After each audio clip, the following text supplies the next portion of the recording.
Universitas Komarun Muda Badarudin Bambu. Baik, di sini kami akan memberikan penyuluhan mengenai anak dengan kebutuhan khususnya. Jangan lupa saksikan terus keseruan video kami Dan jangan lupa like, komen, share, dan subscribe. Assalamualaikum warahmatullahi wabarakatuh. Waalaikumsalam warahmatullahi wabarakatuh. Di sini saya akan memberikan penyuluhan mengenai anak dengan kebutuhan khusus. Yang dimana di sini saya akan menjelaskan modulnya terlebih dahulu. Modul ini akan membahas mengenai pemahaman dan penanganan anak dengan kebutuhan khususnya. Yang dimana dalam konteks keperawatan tujuannya adalah untuk memperlengkapi perawat dengan pengetahuan dan keterampilan yang dibutuhkan untuk memberikan perawatan holistik bagi anak.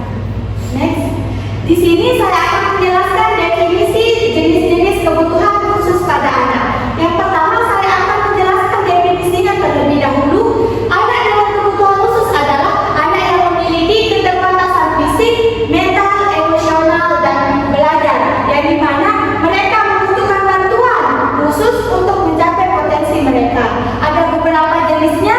Yang pertama di sini ada autisme, disklesia, gangguan perkembangan, tunanetra, tunarungu, dan gangguan motorik.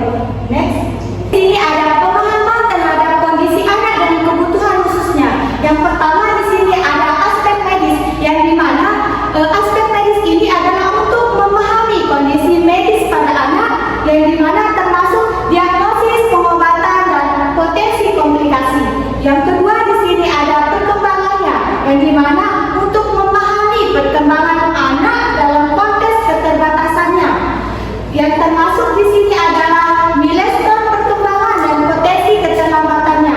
Dan yang terakhir ada psikologis, yang dimana untuk memahami kebutuhan emosional dan psikososial anak, termasuk tantangan dalam beradaptasi dengan kondisi mereka. Selanjutnya ada di sini peran perawat dalam memberikan perawatan holistik.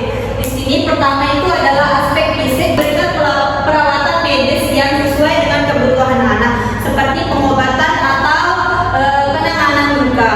Di sini juga ada aspek mental, yaitu memberikan dukungan emosional dan psikososial, membantu anak mengatasi tantangan dan meningkatkan rasa berdaya diri.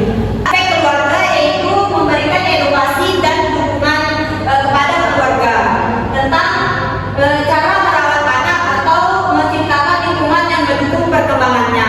Selanjutnya di sini juga ada aspek sosial, di mana membantu anak berintegrasi dengan lingkungan sosial yang mengembangkan keterampilan sosial. Selanjutnya di sini juga ada tantangan dan kendala dalam keperawatan, yaitu satu, keterbatasan sumber daya, kurangnya sumber daya baik finansial maupun tenaga, biasa menjadi kendala dalam pemberian perawatan yang optimal. Kurangnya kesadaran masyarakat masih kurang memahami dan peduli terhadap anak dengan kebutuhan khusus, menyebabkan diskriminasi dan stigma. Di sini juga ada akses keterbatasan, di mana keterbatasan akses terhadap layanan kesehatan, rehabilitas, pendidikan, dan khusus menjadi hambatan dalam penanganan kasus.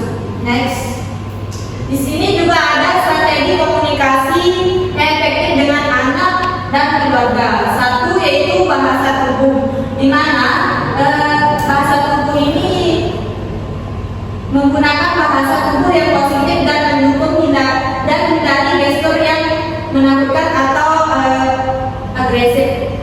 Dua, bahasa sederhana, gunakan bahasa yang mudah dipahami, hindari istilah medis yang rumit. Tiga, yaitu kesabaran dan kepekaan, bersikap sabar dan peka terhadap kebutuhan anak dan keluarga, berikan waktu atau kesempatan untuk berbicara. Baik, lanjut di sini ada kolaborasi interprofesional dalam penanganan kasus. Nah, yang pertama di sini ada tim medis yang melibatkan dokter, perawat dan terapis bekerja sama untuk memberikan perawatan yang komprehensif. Nah, yang kedua di sini ada tim pendukung, misalnya psikolog, pekerja sosial dan guru mendukung perkembangan anak secara holistik. Yang ketiga ada keluarga. Nah, keluarga juga tidak luput dari dukungan kolaborasi ini. Keluarga berperan penting dalam mendukung proses perawatan dan rehabilitasi anak. Next. Lanjut, dukungan profesional dan komunitas bagi anak-anak dengan kebutuhan khusus. Yang pertama itu dukungan profesional dan komunitas bagi anak-anak dengan kebutuhan khusus. Yang pertama itu profesional. Orang-orang yang sudah berpengalaman dalam menangani kasus anak dengan kebutuhan khusus. Misalnya terapis, guru, psikolog dan pekerja sosial yang ahli dalam menangani kebutuhan khusus anak. Yang kedua ada komunitas kelompok dukungan orang tua, organisasi non-profit dan program penunjukan. Yang ketiga itu ada sumber daya, ada fasilitas, alat bantu, sumber daya pendidikan khusus untuk anak dengan kebutuhan khusus, misalnya itu SLB dan lain-lain. Ini saja penyuluhan tentang anak dengan kebutuhan khusus dari kami.